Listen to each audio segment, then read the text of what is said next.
নমস্কার এভরিওয়ান, সবাইকে ওয়েলকাম করছি নতুন একটি রেসিপি দেখার জন্য। আশা করি যে যেখান থেকে ভিডিওটি দেখছেন সবাই সুস্থ আছেন এবং ভালো আছেন। আজকে সুজি দিয়ে একটা মুখরোচক পিঠা রেসিপি নিয়ে আসলাম। সুজির এই পিঠাটা খেতে এতটাই টেস্টি হয়, একবার খেলে স্বাদ কখনো ভোলা যাবে না। এবার চলুন মূল রেসিপিতে যাওয়া যাক, আশা করি আপনাদের ভালো লাগবে। পিঠাগুলো তৈরি করার জন্য এখানে এক বাটির মতো সুজি নিয়েছি, আর পুরের জন্য এখানে রয়েছে নারকেল আর গুড়। প্রথমে সুজিগুলোকে খুব ভালোভাবে গুঁড়ো করে নিতে হবে। আমি ব্লেন্ডারে গুঁড়ো করে নেব, তবে পুরোপুরি গুঁড়ো করার দরকার নেই, অর্ধাঅর্ধি গুঁড়ো করলেই হয়ে যাবে। আর সুজির বদলে আপনারা কিন্তু চালের গুঁড়ো দিয়েও এই পিঠাটা তৈরি করে নিতে পারবেন, আর চালের গুঁড়োর পিঠাটা খেতে কিন্তু ভালোই লাগবে। আমি সুজিগুলোকে গুঁড়ো করে নিলাম। এবার যেটা করতে হবে, আগে আমি পুরটা তৈরি করে নেব। কড়াইয়ে আমি পরিমাণ মতো গুড় দিয়ে দিলাম, আর নারকেল কোড়ানোটা আমি দিয়ে দিব। তবে গুড়ের বদলে আপনারা চিনিটাও ব্যবহার করতে পারেন। খুব ভালোভাবে নেড়ে চেড়ে পুরটা একবার শুকনো শুকনো করে তৈরি করে নেব। এই পিঠায় কিন্তু নারকেলের পুরটা খেতেই ভালো লাগবে, তবে আপনাদের পছন্দ মতো পুর ব্যবহার করতে পারেন।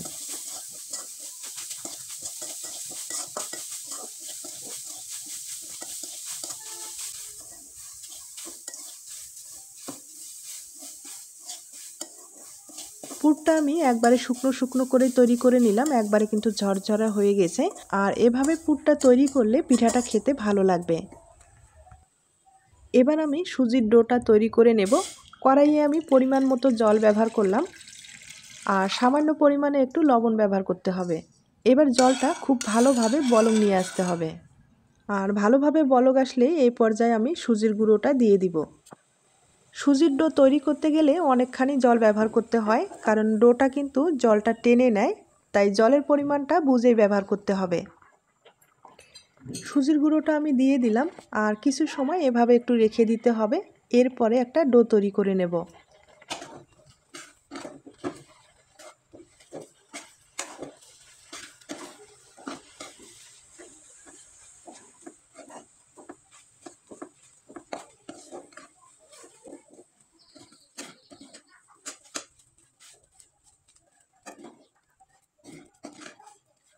ডোটা আমি প্রায় তৈরি করে নিলাম, এবার তুলে নিতে হবে। আর এই ডোটা কিন্তু ঠান্ডা করা যাবে না, ঠান্ডা করলে শক্ত হয়ে যাবে, তাই গরম থাকতেই ডোটা কিন্তু তৈরি করে নিতে হবে। আর হাতে অবশ্যই ঠান্ডা জল ব্যবহার করে কিন্তু ডোটা তৈরি করে নিতে হবে। আর এই ডোটা আমি আবারও বলছি, গরম অবস্থায় যদি ভালোভাবে তৈরি না হয়, পরবর্তী পিঠাগুলো তৈরি করতে গেলে পিঠাগুলো কিন্তু ফেটে যাবে, আর ডিজাইনটাও ভালো আসবে না। আমি কিন্তু হাতে ঠান্ডা জল লাগিয়ে ডোটা তৈরি করে নিচ্ছি, তাহলে ডোটাও কিন্তু খুব সুন্দর হবে আর হাতেও গরম লাগবে না।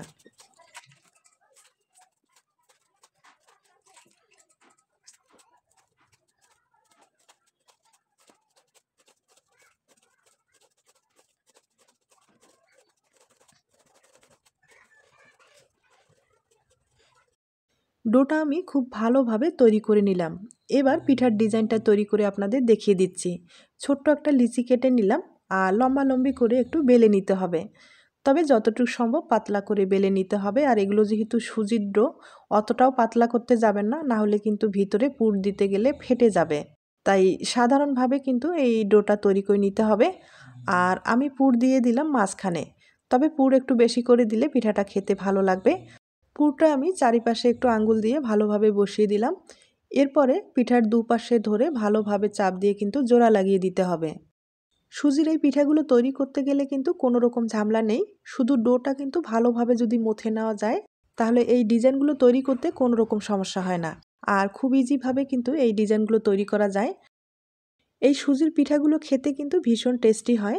আপনারা যদি সুজির পিঠা কখনো না খেয়ে থাকেন, একবার হলেও এই সুজির পিঠাটা ট্রাই করে দেখবেন। আর ডিজাইন যেমনই হোক ওটা কোনো ব্যাপার না, সুজির পিঠাটা খেতে কিন্তু ভীষণ টেস্টি হয়। আর ডিজাইনটা কিন্তু সম্পূর্ণ একটা মনের ব্যাপার। আপনারা চাইলে বিভিন্ন রকম ডিজাইন তৈরি করে এই পিঠাগুলো সহজেই তৈরি করে নিতে পারেন। আর আমি একটা ডিজাইন তৈরি করে নিচ্ছি, আমি কিন্তু একটা শন দিয়ে ডিজাইনটা তৈরি করে নিচ্ছি। আর এই ডিজাইনটাও কিন্তু একবারে সহজ একটা ডিজাইন, আপনাদের যদি পছন্দ হয়ে থাকে তাহলে এই ডিজাইনটা কিন্তু ট্রাই করতে পারেন। আর এখন যেহেতু শীতকাল, শীতকালে কিন্তু এই ধরনের পিঠাগুলো খেতে ভালোই লাগে। আপনাদের যদি আমার এই পিঠার রেসিপিগুলো ভালো লেগে থাকে, আমার চ্যানেলে কিন্তু অনেক ধরনের পিঠার রেসিপি দেওয়া আছে। আপনারা চাইলে চ্যানেলটি একবার হলেও ভিজিট করতে পারেন। আর আপনার মূল্যবান মতামত অবশ্যই কমেন্টে জানিয়ে দিতে পারেন। এই পিঠাগুলো তৈরি করার পরে আপনারা চাইলে কিন্তু পিঠাগুলো 1 সপ্তাহ পর্যন্ত সংরক্ষণ করতে পারেন। এই পিঠাগুলো একটু বেশি করে তৈরি করে নরমাল ফ্রিজে কিন্তু আপনারা রেখে দিতে পারেন। তবে অবশ্যই টিস্যু পেপার দিয়ে মুড়িয়ে একটা বক্সে ভরিয়ে রেখে দিতে হবে। তাছাড়া এই পিঠাটা কিন্তু আপনারা ভেজে রেখেও 7 দিন পর্যন্ত খেতে পারবেন। আর এখন যেহেতু শীতকাল, কোনো সমস্যা হবে না। তবে ভিতরের যে পুরটা আছে, পুরটা কিন্তু একবারে ঝরঝরে করে তৈরি করে নিতে হবে। আর পিঠাটা কিন্তু একবারে মুসমুসে করে ভেজে নিতে হবে। সুজির এই পিঠাগুলো খেতে কিন্তু ভীষণ ভালো হয়। তাছাড়া একবারে মুসমুসে হয় এই পিঠাটা। যে খেয়েছেন সে তো জানেন। আর যারা খাননি অবশ্যই কিন্তু এই পিঠাটা একবার হলেও ট্রাই করে দেখবেন। আর আমি আবারও বলছি, ডিজাইনটা কিন্তু কোনো ব্যাপার না, এটা সম্পূর্ণ মনের ব্যাপার। যে কোনো একটা ডিজাইন তৈরি করেই কিন্তু পিঠাগুলো আপনারা সহজেই বানিয়ে নিতে পারেন। একটা পিঠা আমি তৈরি করে দেখিয়ে দিলাম। আর দেখতেই পারছেন পিঠাটা কত সুন্দর হয়েছে। একবারে সাধারণ একটা ডিজাইন, দেখতে কিন্তু অসাধারণ। একইভাবে আমি অনেক কয়েকটা পিঠাই তৈরি করে নিলাম। এই পিঠাগুলো আমি কয়েকটা আপনাদের ভেজে দেখিয়ে দিচ্ছি।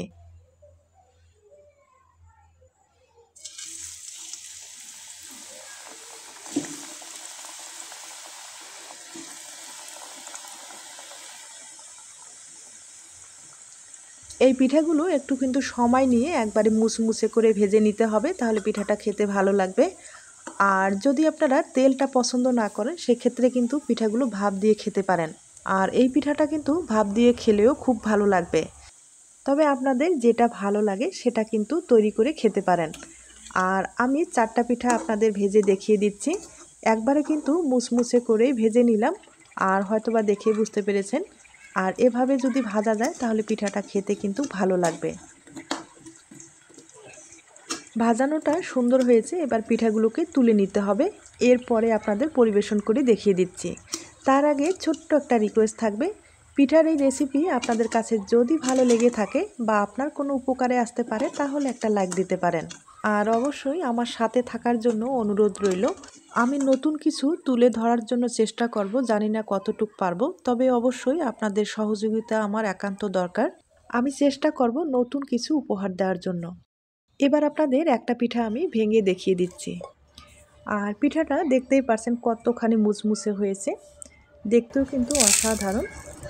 আর এই পিঠাটা আমি আবারও বলছি, খেতে ভীষণ টেস্টি হয়। একবার হলো বাড়িতে ট্রাই করে দেখতে পারেন। তাহলে আজ এ পর্যন্ত, নতুন কোনো রেসিপির সাথে আবার দেখা হবে। আর নতুন রেসিপির জন্য সবাইকে আমন্ত্রণ রইল। সবাই ভালো থাকবেন। নমস্কার।